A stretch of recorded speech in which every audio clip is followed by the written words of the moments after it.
So good afternoon. So today's topic is application of INSAR for crustal deformation and the slope stability. So if you see, there are different types of the activities, especially the anthropogenic activities which are happening on the earth surface. Anthropogenic activities like landscaping, tunneling activities, mining, groundwater extraction, etc. So, because of these anthropogenic activities, so many geometrical changes are happening on the earth surface in the form of the translation and the deformation. Okay, and the examples of these changes or applications will be basically the land motion, like the land subsidence, landslide, and land deformation like earthquake deformation, volcanic eruption, infrastructural deformations like dam tilting, bridge damage, building damage, etc. And others are also there like faults and the cracks, plate tectonic movements, glacier melting, etc. Okay, so these activities are basically resulting into the crustal deformation. And if hilly terrain is there, then the slope movement or slope failure phenomena are also there, but popularly known as landslides or land motion or the debris flow. Different types of the terms people are using. So the crustal deformation is related to the deformation which is happening on the top layer of the earth surface. So if you see the causes of these main causes of these activities, so the broadly the causes are categorized into two main categories. One is the geological causes and the second one is the man-made causes. So geological causes like carbonate dissolution, natural sediment compaction, dewatering, drainage of the organic soils, earthquakes, liquefaction, crustal deformation, sediments loading, tectonics, biochemical processes happening inside the earth surface, on the earth surface. And most important, the man-made causes like the extraction of the natural resources through mining activities like ores or coal or the salt, etc. They are extracted from the earth surface or the top layer of the earth surface. And the second is like over fluid pumping in the form of the groundwater or the over extraction of the fluid like the petroleum products or the natural gases. So lot of groundwater we are extracting for many purposes, like for irrigation purpose, for the drinking water purpose, or the for the industrial requirements. So all such water we are using, basically the water which is stored in the aquifers inside the earth, so that is basically called the groundwater. So if in excess amount we are extracting it, so what is happening, the land is going slowly downward, or you can say the aquifers are compacting. So this is another cause, but this is man-made, totally man-made, because for our requirement we are extracting the groundwater. And the same way the petroleum oils, petroleum products we are extracting from the underground. Okay, so the top layer of the earth surface is getting deformed, and that is called the land deformation, nothing else. And same way the natural gases is also extracted from the underground. So in the normal form extraction is fine, but if you are extracting beyond the requirement, or you can say in a huge amount you are extracting, then it is resulting into the deformation. Another important cause is the overloading effect, like the consolidation or the construction of the buildings and the dams. Okay, if you see the metropolitan cities, so high rise buildings are there. So high rise building 20-30 floors are there, so huge amount of weight we are putting on the top layer of the earth surface. So because of this overloading effect, the land is going slowly inside, or the elevation of the land surface is going to decrease. So but in the cities the major this problem may be twofold also, like overloading effect is there, at the same time over fluid pumping is also there, like because of the huge population or the industrial requirement, commercial requirements, huge amount of groundwater you are also extracting. So suppose the support which is there on the earth surface from the groundwater side, that you are reducing, and on the other side on top of it you are putting a huge weight. So you can say huge load you are putting. So from both the sides the land is becoming unstable. So you can say the land instability is increasing. So that is resulting into the deformation. And then another cause is the encroachment of the water bodies like the ponds, lakes, etc. So if you go back into the history, the cities or the major towns are basically were situated around the water bodies, okay, like the ponds or the lakes. But as the population increases, so the people have started encroaching, the ponds and the lakes around the cities. So they were started putting, some garbage or the waste material inside the ponds or the lakes. So from the top side, you can see the water body lakes are encroached, but they started thinking like now it is normal land. But in fact that is not the normal land, because if you put again, some construction over that encroached area, then the health of the buildings will be not that much good whatever is there on the stable land. So if you started constructing the buildings over the encroached area, so over a period of time the huge cracks and the tilting in the buildings can be appeared, okay.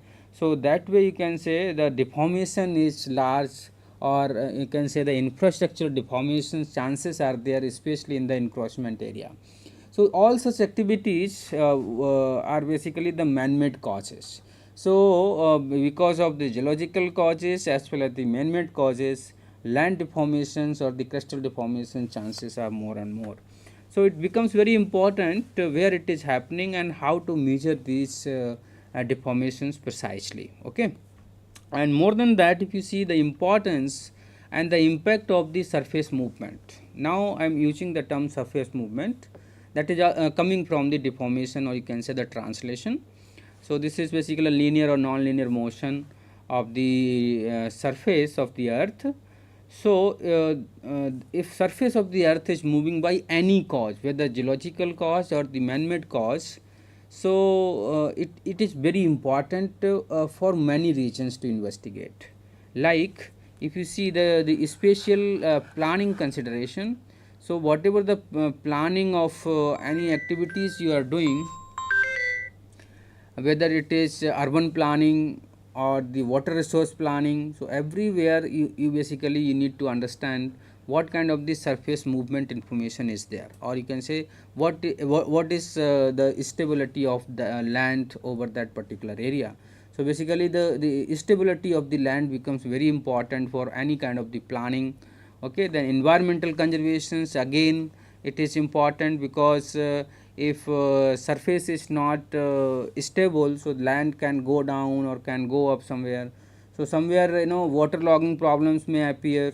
Suppose land is going down, so you might be seen in the metropolitan cities during the monsoon season, the water logging problem is there. So that is because of the land is going downward, or elevation is going to decrease. So this is not happening uniformly in the cities. So somewhere it is going, in the large amount, somewhere it is in the less amount. So if it is happening in the reverse direction, means water is flowing in a top elevation to the lower elevation, but this phenomena is happening in the reverse way. So in that case, it may be the problem of the water logging. So from means the water logging problem you can see as a problem of the land surface movement, whether the suppose initially the land movement was somewhere like this, so water can move from this side to this side, but because of the man-made or the natural causes, the subsidence is happening over this particular region. In the cities I am talking about, okay.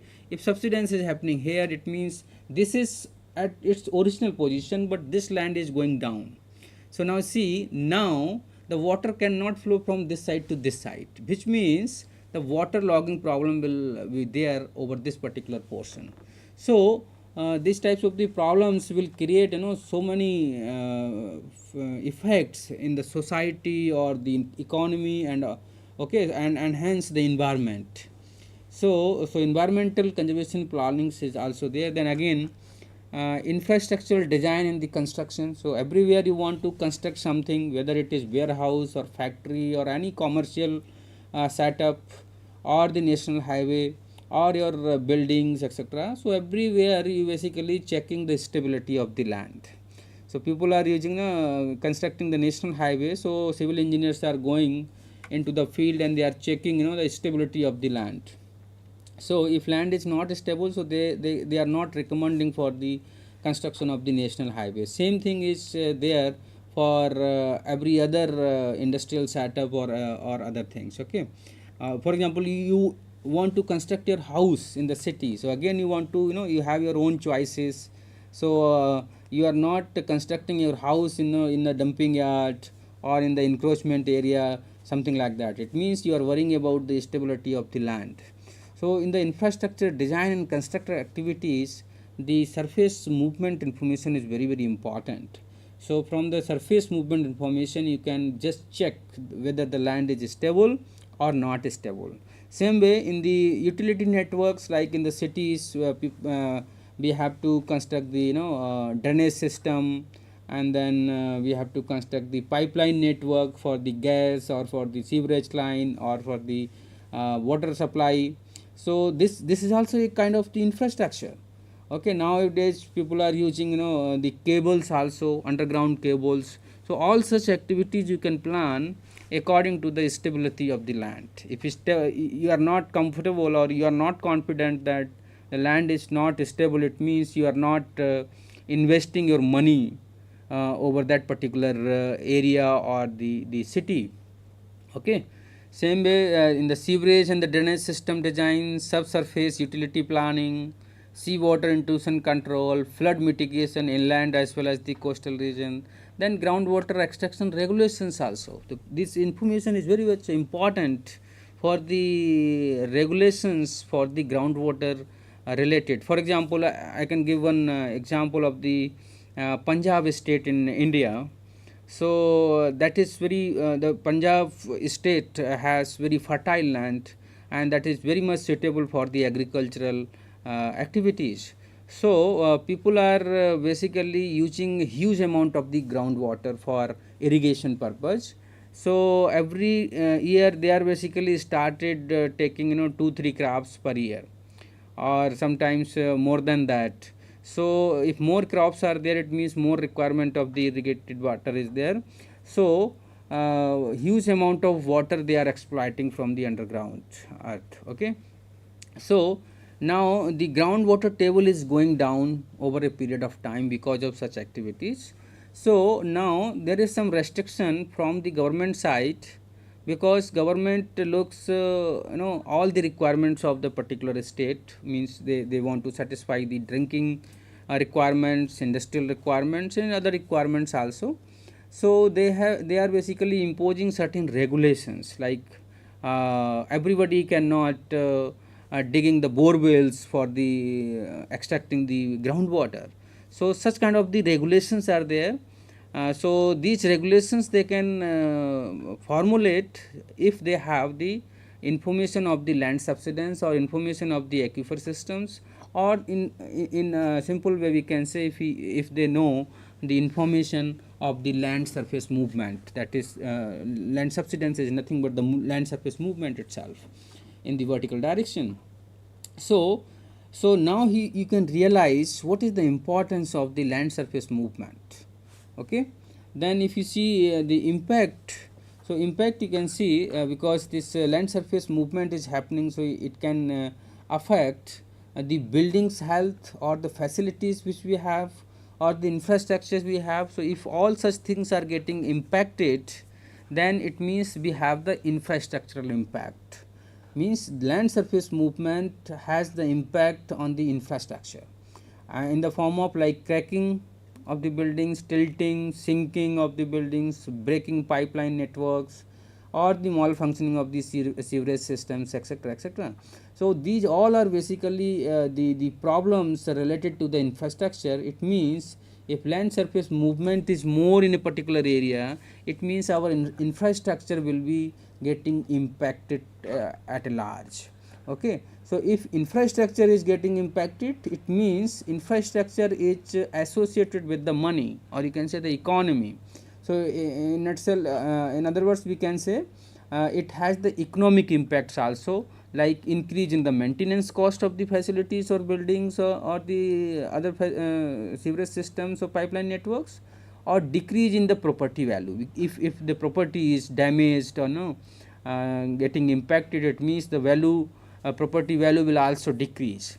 Then you can say the disruption in the economy. So these are the impacts in the economic angle. So you can say the land surface movement has infrastructural impact and the economic impact. And if economy is impacted, it means the society is also getting impacted. So you can say the social impacts are also there. It means if you are you should spend more money, it means you are also getting impacted. If everything is getting impacted, then environment is also getting impacted, because we will start some other activities by which the environmental losses will also be there. For example, lowering of the quality of the living environment of the life, that is social environment, and disruption of the daily activities of the people, that is social impact. But environmental impact, like the changes in the rivers, canal, and the drainage flow systems, because then the free flow may not be there.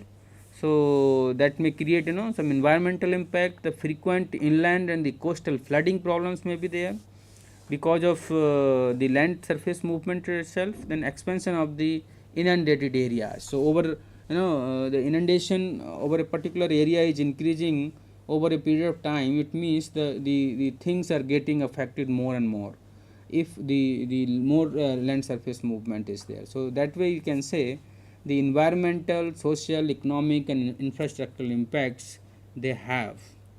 So it becomes very important to monitor the land surface movement. So we have already studied in the previous classes, like the SAR remote sensing has the potential to monitor these very slow type of the motions, because these motions means that deformations or the subsidence or the landslides, these are not very fast movements, these are very slow movement, or plate tectonic movement. All are these basically very slow movements which we cannot see from our eyes. So these SAR signals, which are complex in nature, so they have the ability or capability to observe such very slow type of the motions very easily. And over a period of time, all the displacement or the deformations we can calculate. So as I already mentioned earlier, the time series of displacement we can monitor from the differential SAR interferometry or some advanced multi-temporal INSAR technique. So if you have the time series of the displacements, so from that displacement we can calculate the velocity, time series velocity, and then from velocity we can calculate the acceleration. So if we have these kinematic variables, it means we can understand the total kinematics of that particular region. So this kinematic calculations can be done with the help of the INSAR technology. How we can do? I will show you some case studies after this slide. So where we will see how the deformations we can tackle, and how the slope, especially in the hilly terrains, how the slope instability is started and converted or reflected or resulted into the damages or the landslide, or damages maybe in the properties or the lives also. Okay. So here I want to see one case study of the landslide in the Sirmaur district of the Himachal Pradesh in India. So here you can see this is the Sirmaur district of the Himachal Pradesh. So in this district, this national highway 707 is passing. So this is the national highway. So on the 30th July 2021, a huge landslide was happened over this particular area.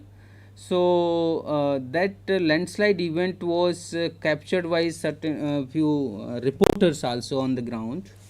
So because the continuous movement is happening along this national highway, so you can say that before the landslide the scenario was like this, and during the landslide the pictures were captured by different reporters, media reporters. So you can see this is the national highway, and huge amount of mass was moved from the top elevation to the downward side. So this from here to here, basically this mass has moved from this top location to the this valley. So this distance is around 200 meters. Okay, so this huge mass was getting displaced, or you can say the slope was followed, and the mass, associated mass, was moved towards this side. So this was in the news, and after this event I visited this particular location. So during this my visit I have captured few photographs. So these are the post landslide pictures you can see here. So here from this picture you can see that this slope is very sharp. Okay, so this is not gentle slope. This whatever the mass was there, suddenly it basically moved towards the downward side, so this side. So what I did actually here, because the event was already happened, so the post analysis was carried out using the Sentinel-1 images. So I used basically the ascending and descending data set before the landslide event, and around 2 years data I have used, and using that particular data. So data was taken from 2019 May 2019 to July 2021. So almost 2 years data was there. So that I have used that data, and from that data I have calculated the time series displacement. Means the displacement from May 2019 to July 2021. So how in a different steps the displacement was increased, and hence the velocity was calculated. Okay, so by analyzing the trend of the displacement I have used certain methods. Okay, so because this displacement of velocity is varying over period of time in this particular fashion, then can we predict the landslide using the previous this information. So that prediction of this landslide was also done using the displacement and the velocity information. Okay, so here you can see this methodology was adopted. So the advanced technique called the persistent PSI, or persistent scatter interferometric SAR, that methodology was applied. So here you can see in that SLC images were taken in orbit files and SRTM DM, then some flow chart was applied over the INSAR scientific computing environment, that is ISC software. So different steps were performed, like this tops splitting, orbit file master slave selection, co-registration, spectral diversity enhancement, then interprogram generation, debusting, and then stamps export for the PSI analysis.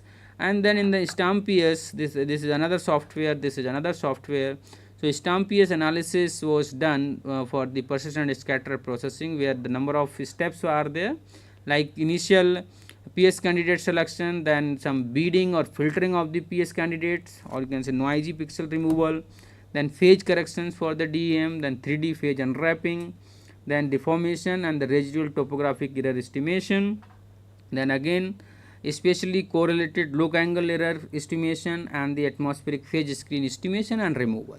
So after this, finally the land surface movement time series was observed and finally visualized using the QGIS or the Jupyter Notebook or the RF Studio softwares, and the stamp PS visualizer also. So this particular methodology was applied for Sentinel-1 images, and ascending and descending data sets were used. So around 52 images, here you can see 52 images in the ascending data set, and 41 images of the descending pass was used, and the data was acquired in the interferometric wide mode. Frequency of the Sentinel-1 is 5.405 gigahertz. So here you can see these are the images, like ascending, descending, So this one green one is showing the ascending data sets. So 11 September 2019 to this 26th July 2021. So data from September 11 2019, sorry, the data was not used from the May June, but it was used from the September 2019 to July 2021. So almost 2 year data. And same thing for the descending, which is from this orange color, 7 September 2019 to 22nd July 2021. So you can say almost 2 years data was used, and the actual landslide event was happened on the July 30th, somewhere here. Okay, so you can say the last scene in the ascending pass was taken on 26th July, and last scene in the descending pass was taken on the 22nd July, and the actual event was happened, on the July 30th.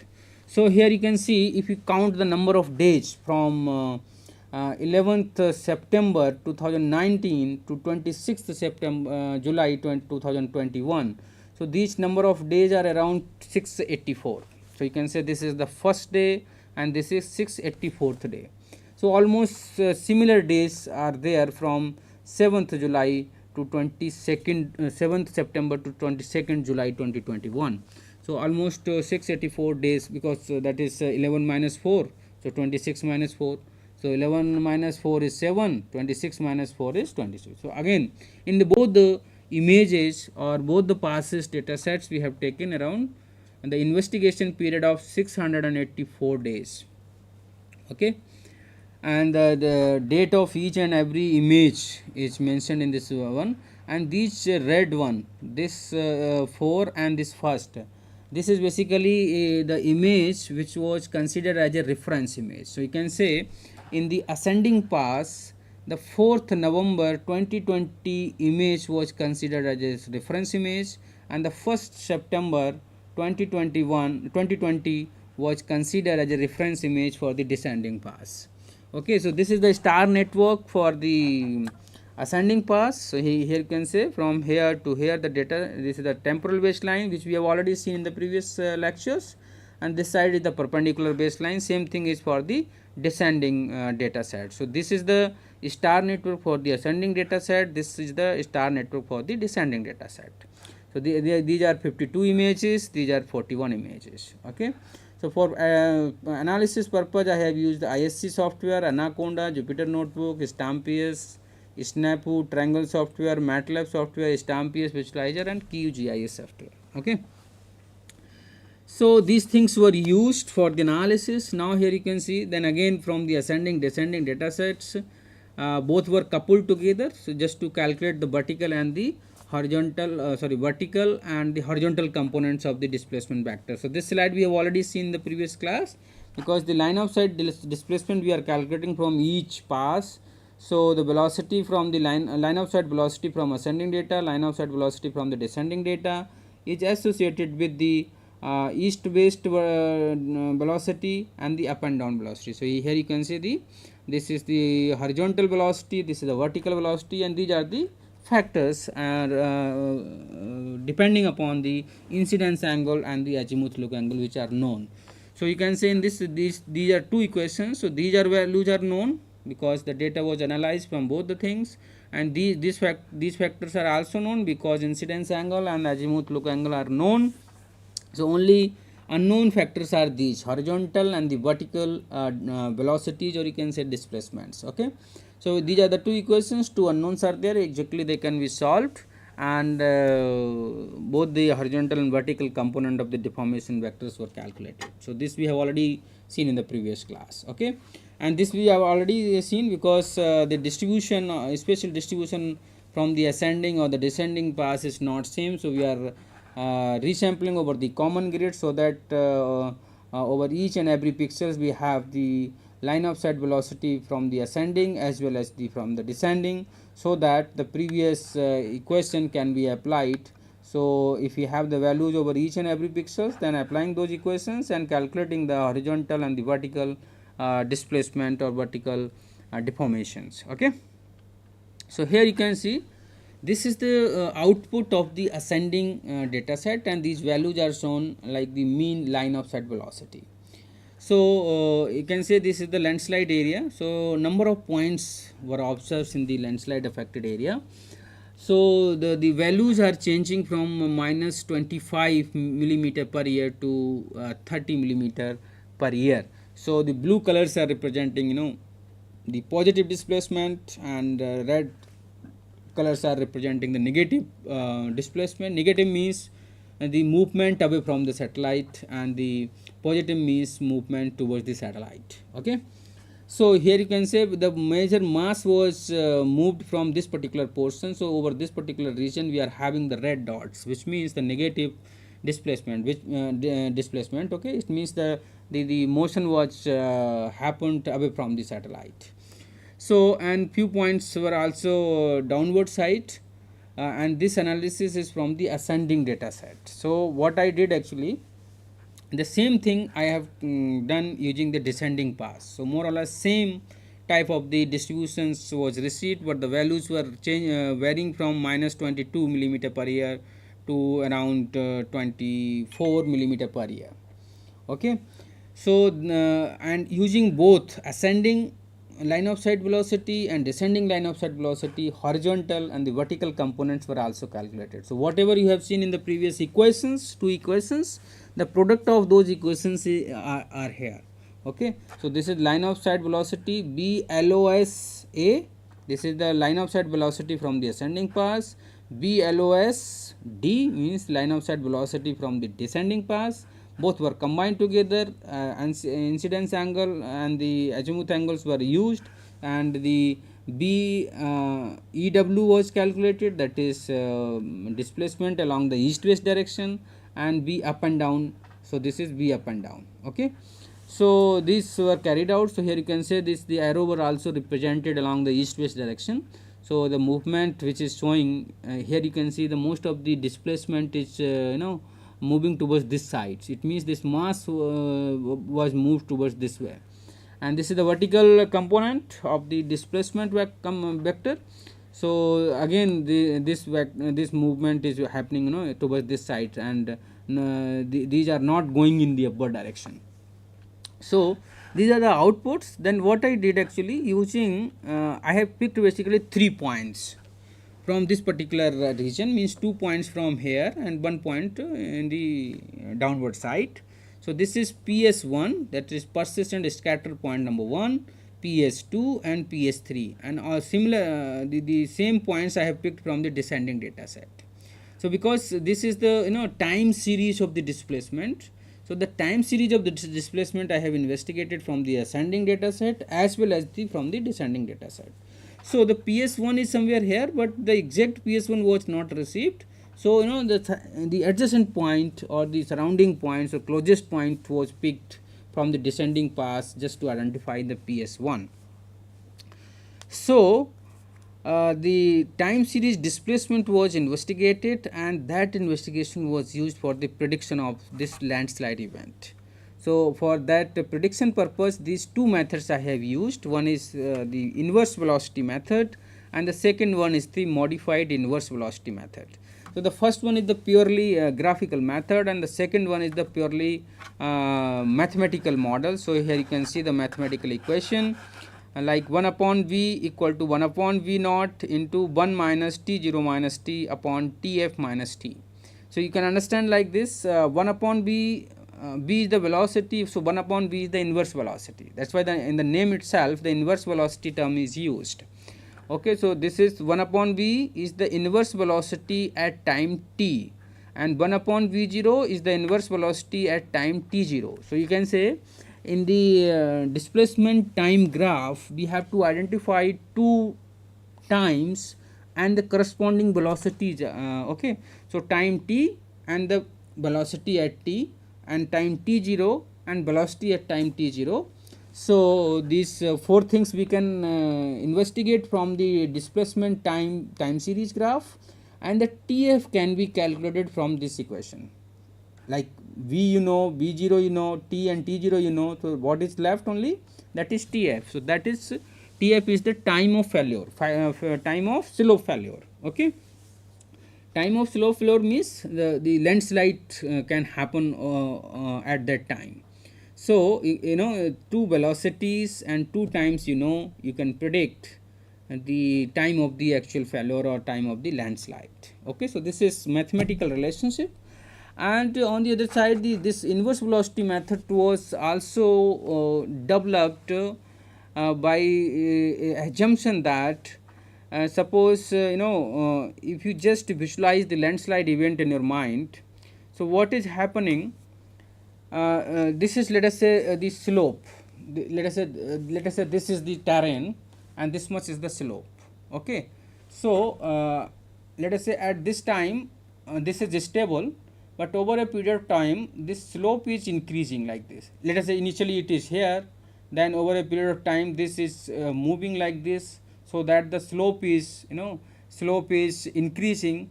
So if this slope is increasing, you know, beyond a particular value, then what will happen, the mass which is there, that becomes unstable. So you can say that mass will start moving downwards. So if mass is starting moving downwards, the phenomena is called the landslide. Okay, so and at what time it is happening, if the slope is increasing beyond a particular value. So if it is crossing that particular slope or threshold value, then the mass is going downwards. In that case, the velocity of this mass, initially the velocity was 0, but displacement was increasing slowly. But if it is slope is increasing beyond the threshold, then the velocity of this particular mass landslide is basically is very rapidly. So you can say initially the velocity was almost very close to 0, but slope is increasing beyond the threshold, then the velocity suddenly increases very rapidly, which means the graph, if you see, then the graph will look like this. Suppose this side is the displacement and this side is the time. Okay, so if you see, as the time is increasing and this side is the displacement, so as the time is increasing, the displacement is increasing very slowly. Okay, if at a particular time the displacement increased very rapidly, so this rapid movement shows the landslide situation, because when the landslide is happening, it means this displacement will go rapidly, very rapidly. Okay, so initially it was very slow or very close to 0, but at a particular time this displacement increases manifold. So this particular situation is called the situation of the asymptote. Okay, so you can say that we want to identify that particular time, or you can say the time for the asymptote, but this the slope is this velocity or displacement is increasing very rapidly. So we are not able to identify very clearly the exact time of the asymptote. So what we can do, we can draw another graph, and this graph was, you know, displacement versus time, or you can say the graph is representing the velocity, or in other words you can say this is the velocity versus time graph. But if we draw the inverse velocity versus time graph, then the situation will be different. Suppose this on the y axis, the we are taking the inverse velocity, and on the time axis time is there. So now if we correlate with the landslide situation, so what will happen, initially the inverse velocity is almost very close to 0. When the landslide is happening, then the inverse velocity will go downwards like this way, because velocity is going like this way, means increasing very rapidly, which means the inverse velocity will go downwards. If it is going downwards, it means this particular curve will cut down the time axis somewhere. So wherever it will cut down, that time is the time of the slope value. So just visualize in your mind how we can understand this particular situation. So we are basically plotting the inverse velocity versus time graph, and wherever this curve is cutting or intersecting the time axis, so that particular time is the time of the slope failure or the time of the landslide. Okay, so similar concept was used here. So here you can say this side I have taken, you know, time on the time axis, and on the y axis it is inverse velocity. So this graph is not showing the complete behavior. The last few points means the last behavior was visualized over here. So at all those 3 points, PS1, PS2 and PS3. So here you can say this diamond symbol, you can just see here, this is the diamond, this is diamond, diamond, okay, and last points were basically picked. Then what I did, basically I put it, the regression line. So this is basically the regression line, or you can say the best fit line at PS1, and this circle at PS2. So different circles you are able to observe. So the circles are the best fit line for circles is, let us say, this one, okay, and these the squares are the for the PS3. So the best fit line for squares is another one. So now if you see, this is the last image up to where we are having the velocities or the universe velocities, because in the ascending data it is 26 July 2021, in descending data it is 22nd July 2021. So it means that data is up to here only. So these lines are up to here only. Now if you see that the slope of these lines is continuously decreasing, and if we extrapolate them, or you can say if we extend these lines, so if we extend this line, so this line will cut this time axis somewhere here. And similarly, this line if you want to extend or extrapolate, then it will intersect this time axis somewhere here, and this line if you extrapolate, then this line will cut this time axis somewhere here. So now you see, just point out wherever these 3 lines, whatever we 3 points we have picked, so these 3 lines are intersecting over time axis at different locations. So you can say this one is intersecting over here, and this one is intersecting over here, and another one is intersecting in the middle. So the time from here to here you can consider as a time window for the landslide. Means landslide can happen in between from here to here any time.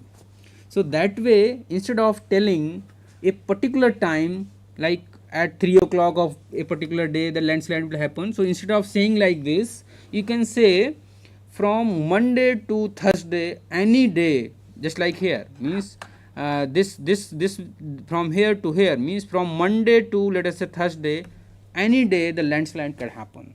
So instead of commenting on a particular minute or hour, you can comment the prediction in terms of days, so that a window you can tell, okay, within this window the landslide can happen, okay.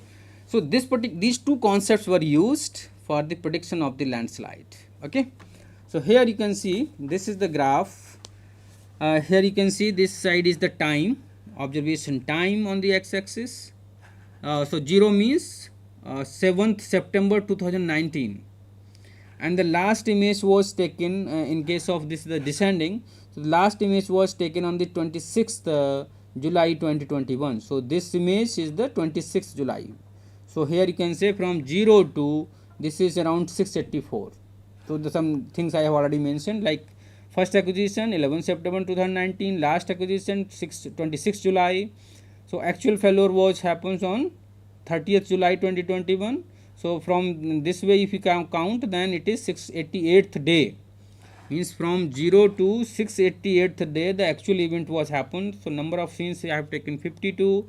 So total observation time from here 11 September 2019 to 26 July 2021 is 684, okay. So you can say last image is here up to here, that is 684. So now the plotting was done at all 3 points, PS1, PS2 and PS3, and this side was taken the cumulative displacement, time series displacement. So here you can say these are the symbols used, like diamond for PS1, circle for PS2, and square for the PS3 points, okay. So all graphs were plotted. So here you can say initially, or you can say if you are at the very close to September 11 2019, so the displacement at all 3 points is very close to 0, and it remains 0 for a longer time, but from here some displacement has started, but that is you can consider as a error part. So it is almost 0, but after this particular period, so you can say this is 300 days. So you can say after 300 days from September 11 2019, or you can say around 400 days from, or 3 total days are 684. So if you subtract 300, it means 384. 384 means almost 1 year before the actual event. So actual event was happened somewhere here. So if you subtract 1 year from here, so it will reach somewhere here only. So you can say from here onwards, the displacement at PS1 has started very rapidly. Here you can see, but the displacement at PS2 and PS3 still remains very close to 0. But after this time, the displacement at these 2 points were also started very rapidly. So now from here you can see the major instability over these points started from this date onwards, or you can say just 1 year before the actual event. So you can say the instability or the displacement at all these 3 points, not only at these three points, I have picked only 3 points, but such situations is similar to other points also. Okay, but this movement shows the instability over the particular region. So you can say this instability started 1 year before the actual event. So then basically this information was used for the prediction purpose, and this information was used like here, this I have already explained. So you can say these last 4-5 points were taken. So you can say this portion was used, or you can say this portion was again visualized over here, and then the regression line was fitted, and then this the extrapolation was calculated from the time axis. So basically that is telling us the time of prediction.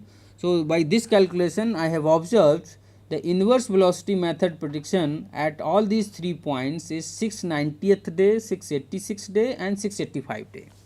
So you see the actual event was happened on 688th day, but according to the prediction is the 690, 686 and 685. So you can say these 2 days are coming before the actual event and 690 is coming after the actual event. So you can say the mixed kind of prediction we are getting.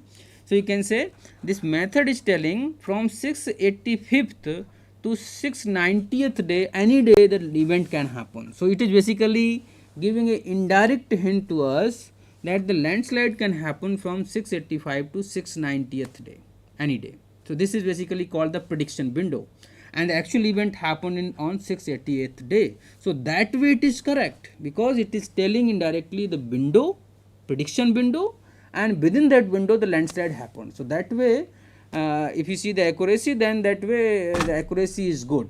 Okay, and if you see again critically, so you can see the 685 and 686 is just before the actual event.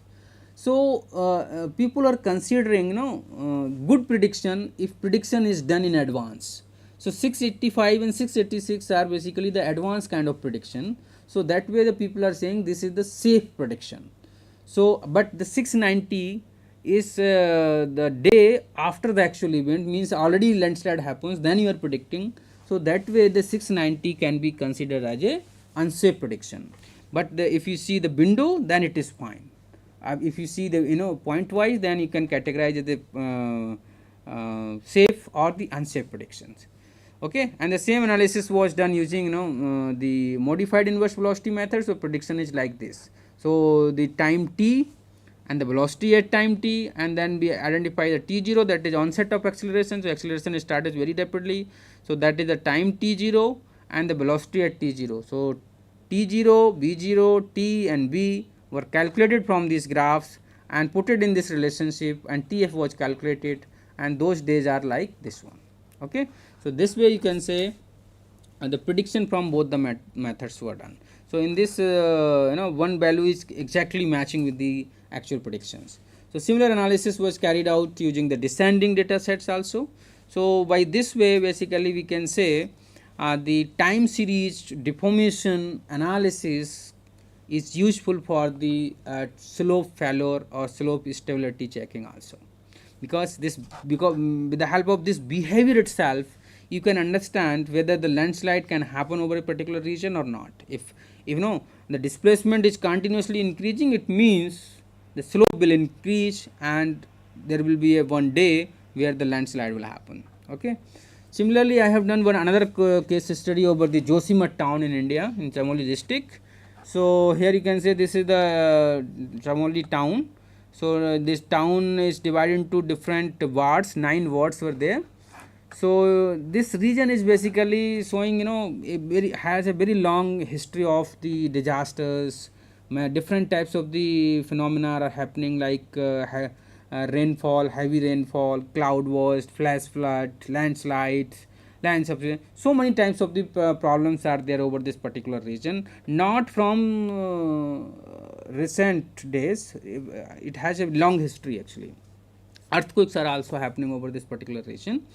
So in 2023, January 2023, there was a nationwide news in India, like the huge cracks in the buildings over the Joshimath town have developed. So people were very in problem, and then central government, state government, and district authorities have started, forming certain committees and started taking actions how we can help to the people of this town. So that time I was also processing in my computer the same area. So I also observed the deformation was basically happening in the some portion of this town. So this analysis I have carried out from 2019 to April 2023. So that analysis was carried out using the another multi-temporal INSAR technique, that is SBAS technique. So here you can see, luckily what happens, I was also aware about the region. So I visited this Joshimath town in 2020 itself, in April 2022. So that time you can see these types of the cracks I have observed in the town. So these types of the cracks, and this one, and some gaps between the lintel and the walls, and along the roads also some creeping was observed. You can see this creeping, so the land is moving downwards, road is sinking. So such kind of the deformations were already there in the town. Then in January 2023, because of huge cracks, the level of cracks was started manifold, and from one unknown one location the muddy water was also observed. The source of this muddy water was not known, but the muddy water was observed. So such kind of things I have critically analyzed, and these data sets again from 111 images were used. Okay, from September 2019 to April 2023, Sentinel 1A 1B images were used. This was the methodology used. Okay, so time series analysis and the time series domain processing was done. So around 424 interprograms were generated. The similar graph we have already seen in the previous lecture. So this is a small baseline configuration. So total 424 images were interprograms were generated. So maximum temporal baseline was 84 days and perpendicular baseline was 262 meter maximum. Okay. So these are the spatial baseline, average spatial coherence, and this is temporal coherence. So and these are the images or the outputs generated for different after different corrections. So this thing I have already seen yesterday in the tutorial also. So the similar graph you might be seen in the tutorial. Okay, so this is analysis was carried out over the Joshimath town. So this is the final map. Here you can see the ward wise analysis was carried out, and this is the location, the cross is the location from where the muddy water was observed. So you can see the redness is not the redness is showing the negative displacement or the subsidence, but no subsidence was observed around this muddy water, but this point was basically showing huge amount of water coming from unknown source. and this plus point is taken as a reference point from all the images, and this solid dot is representing the course station, that is continuously operating reference station, that is basically the GNSS data set. So that data set was also made available from Survey of India during this particular event. So that data I have used just for validating my outputs. So here you can see the red portions and the yellow portions are showing, you know, level of deformation. So wherever the redness is there, it means the high deformation was observed. So here you can see central part of the Sunil and the southern part of the Gandhinagar, southeastern part of the Pika Marwadi, and the some portions of the Manohar and the Singhdar wards. So these types of the deformations were observed. Then after the event, one committee was formed. So I was also the part of the committee. So I visited this place, and many other institutions teams were there. So they were basically collecting the rate of or severity of the deformation, and those data sets were also compared with these findings, and those things were perfectly matching this output. So that basically attested the validity of the SBAS-InSAR results. And these are the time series at different points I have calculated, and these are the velocity. This is showing the velocity, and this acceleration maps. So you can say the coverage in the velocity is less compared to the displacement, and the coverage in the acceleration is again less than the velocity. So you can say the coverage acceleration is there over the smaller portions, but the significance of acceleration is more, because wherever the redness is there in the acceleration map, this shows these areas are still susceptible or is still riskier in the future. So more actions are required to manage these portions. So and the SBAS-InSAR results were compared with the course data set. So here you can see the both the results are matching perfectly fine.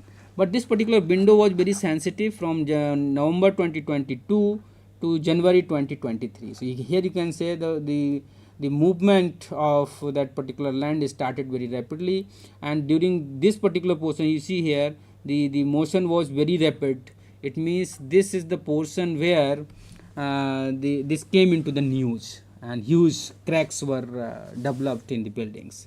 And you see, once the stress was released or cracks have developed, then after that, you know, the structures becomes stable, more or less stable at the location of the course station. So you know, in the geological structures, once the stress is released, then they become stable. So similar kind of the behavior we have observed using the SBAS as well as the GNSS data sets. Okay.